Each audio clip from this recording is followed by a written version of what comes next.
49ers hold on to defeat the Dallas Cowboys 30-24. Sunday Night Football, Week 8. Both these teams, as we know, far from full strength. Both teams had good moments in this game. Both teams had bad moments in this. The 49ers' first score was a field goal. What a surprise. 3-0. In fact, they only had 6 points in the first half. Very discouraging. At halftime, it was 10-6. 49ers dominated the third quarter, and that was the difference in the game. 21 points, while the Cowboys scored nothing in the fourth quarter. The Cowboys outscored the 49ers 14-3 and made it very interesting when it looked like it was about over. Nothing is easy this year for the 49ers. Really. I mean, even the Patriots game, we had to sweat at times. Final score is 30-24. 49ers are back at 500, 4-4. The Cowboys fall to 3-4. The quarterbacks. Brock Purdy had a good, almost great game. He was 18 of 26, 260 yards, 1 touchdown, no pick. He really only had one ball that was interceptable. That some of these quarterbacks, it's okay to go down. It's okay to throw the ball out of bounds. But this was a much better game for Brock Purdy compared to arguably his worst game in his young career last week against the Chiefs. He did not turn the football over. He did have the ball that slipped out of his hand. That wasn't pretty. There are some things that need to be cleaned up, but he also carried the ball 8 times for 56 yards, and he had 1 rushing touchdown. Better game from Purdy, but he can do better. The offensive star of the game was, for the 49ers, there were really 2 players who had great games. For the 49ers, it was George Kittle. 6 receptions, 128 yards, a touchdown. He had a couple of really big plays. He had a 43-yard play. For Cowboys, it was CeeDee Lamb, and most of the damage was done in the fourth quarter. I mean, he was held in check until the fourth quarter. He had 13 receptions, 146 yards, 2 touchdowns. Dak Prescott, well, it came down to turnovers. His overall numbers look a lot better because he had a huge fourth quarter, 25-38, 243 yards, 2 touchdowns, 2 interceptions. He just doesn't play well against the 49ers. I mean, we've seen that again and again, even with a lesser 49ers defense. Though I look around at his targets, in all fairness, they aren't great outside of CeeDee Lamb. Who's his second best weapon? Is it Ferguson, Tolbert? You tell me. The Cowboys in the first half ran the ball effectively. Not great, but effectively. Ezekiel Elliott had 34 yards carrying. Dalvin Cook started out looking all right. The 49ers run defense has been a problem, but they also were better tonight, as you would hope they would be, with a very bad running game. Cowboys were just 2 washed-up running backs. I mean, Dalvin Cook, no one wanted him, and Ezekiel Elliott's right at the end of his career. I mean, both of them, honestly, they had very good careers, not Hall of Famers, but very good careers. But they're at the end here. I'll be fair to the 49ers that, and once again, the injuries just piling up. I mean, it was great that Kittle was questionable coming to the game. Debo was questionable. Mason was questionable. They all were were able to start this one, and only George Kittle was able to finish it. Jordan Mason had 6 carries for 18 yards, and then he left. Debo, 4 carries, 15 yards, and then he had 4 receptions for 71 with a long of 47. I mean, there were 2 huge plays. Kittle had the 43-yard reception. Debo had the 47-yard reception. They got enough out of Debo before he had to leave.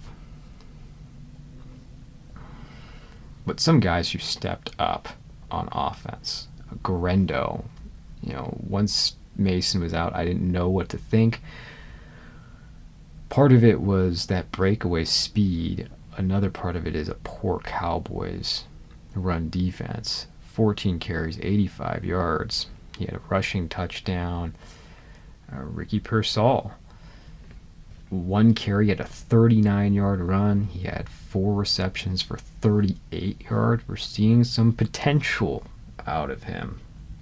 I'm not getting too excited because of the Cowboys having injuries all over their defense, especially in the front 7, on the line. They were not able to produce much pressure. And Brock Purdy had time to throw. He had time to process. When things broke down, he was able to run. The Cowboys weren't really able to stop the run either. The 49ers altogether had, let's look at it, 36 carries, 223 yards, and 2 rushing touchdowns. They averaged 6.2 yards a carry. So we're saying in the preview that the 49ers need to run the ball. And the other key was the Cowboys not be able to stop the run. I mean, just actually the difference in this was the run game up front. 49ers were able to run the ball effectively. The Cowboys, really couldn't after the start of the game. And after that third quarter, they were in pass mode all the time.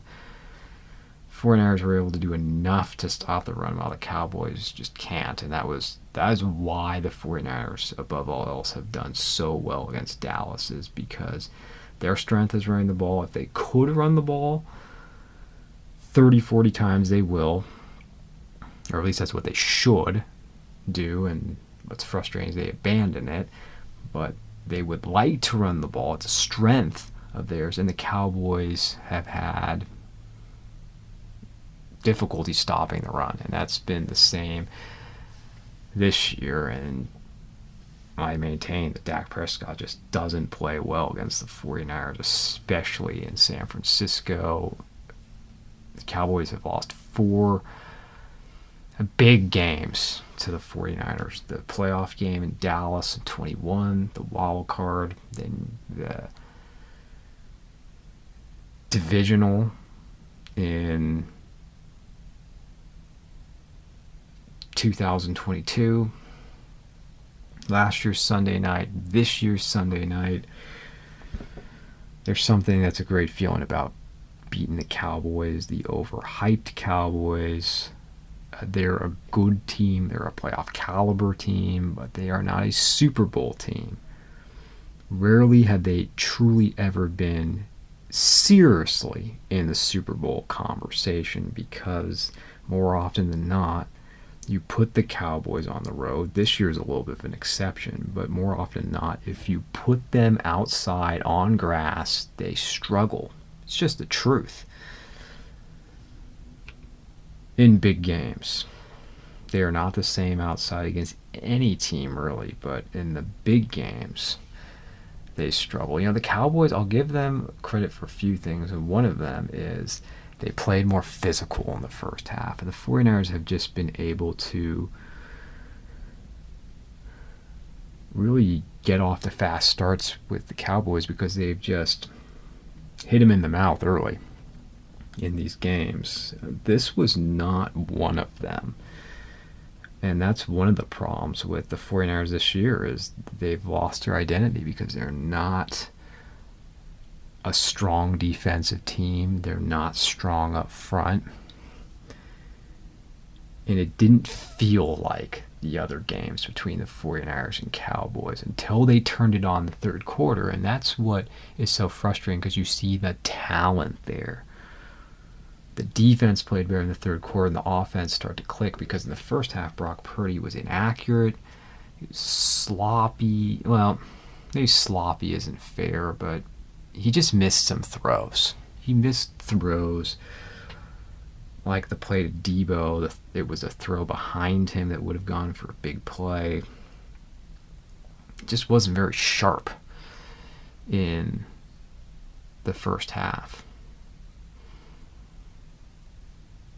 Dak Prescott really struggled in the third quarter, but the fourth quarter was the CeeDee Lamb quarter where he got 2 receiving touchdowns and he was wide open. I mean, there was some serious blown coverages and breakdowns on the back end of the defense, and it made it way too interesting at the end of the game. I mean, I'll take a win against the Cowboys anyway.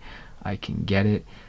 I was even saying that, so much has gone wrong this season for the 49ers. At least if the rest of the season spirals out of control, let's beat the Cowboys and beat them on Sunday night.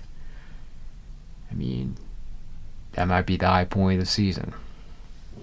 Though, is it really something to celebrate when the Cowboys are weak and down and injured? You're also injured.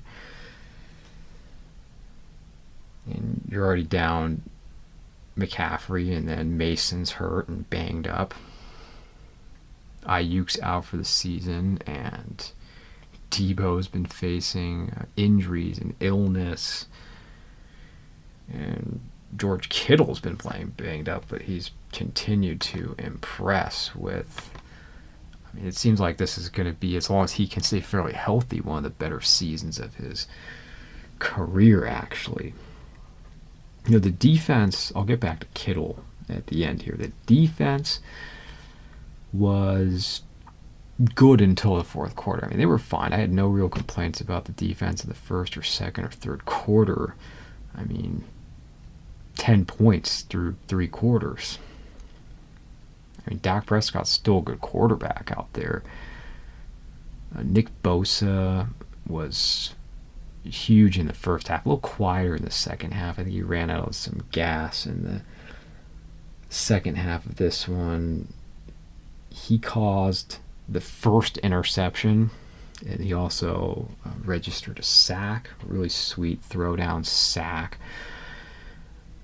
Fred Warner made a couple good plays. He missed some tackles too, but he made a couple good plays out there. The secondary, again, good game until the second half. Just like to forget that fourth quarter. I mean, they are playing a lot of young guys out there. The Cowboys still have some real talent on the offensive line. I mean, it's just too bad for both teams that we didn't have a healthier players on both sides. I mean, the NFL's still happy, NBC's still happy because I'm sure the ratings were excellent. Views were up there because it's 49ers and Cowboys. I mean, they're the biggest draws in the NFC. I mean, anytime you have a Cowboys game. I can't believe they haven't had a Sunday night Cowboys game to this point. Home game, that is. But, they know what they're doing. They picked the games against the Steelers and the 49ers on the road. Kyle Shanahan, let me compliment him with this. He made halftime adjustments.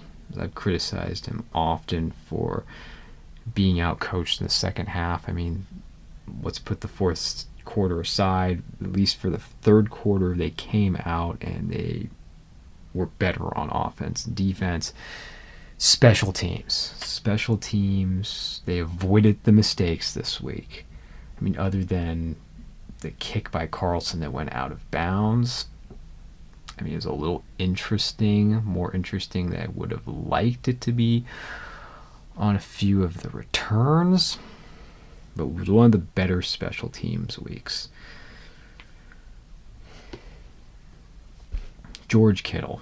He had 6 receptions, 128 yards. He's had some good games against the Cowboys, but this was the best. I wish the 49ers would feature him more as a receiving tight end, but on National Tight Ends Day, he had the best performance of any tight end in the league. And what's best about George Kittle, and what I always appreciate about George Kittle, is he's a true tight end. I watch these other tight ends in the league. With all due respect to Travis Kelce, he's really a skilled, large slot receiver. People may not agree with that, but, blocking's not a big part of his game. Kyle Pitts, super talented, great athlete. Blocking is not his thing. You look at the young tight end with the Raiders, he's an undersized guy. He's not going to be doing a lot of blocking out there. With George Kittle, he could play in any era. And you look at the stats, they're great. 6 receptions, 128 yards, a touchdown. But it doesn't tell the whole story. With his blocking, he is the greatest tight end in the history of the San Francisco 49ers. Now he got his 500th reception with the team in this game, and he's close to being a top 10 49er of all time. One of my favorite 49ers. And he's been here for a long time now. You think about him being drafted in 2017.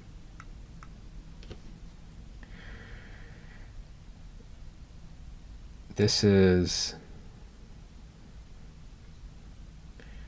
been a long career, a great career. He's been Pro Bowl, he's been All-Pro. He is what makes the 49ers offense tough. I mean, there's other guys in there such as Debo or Trent Williams.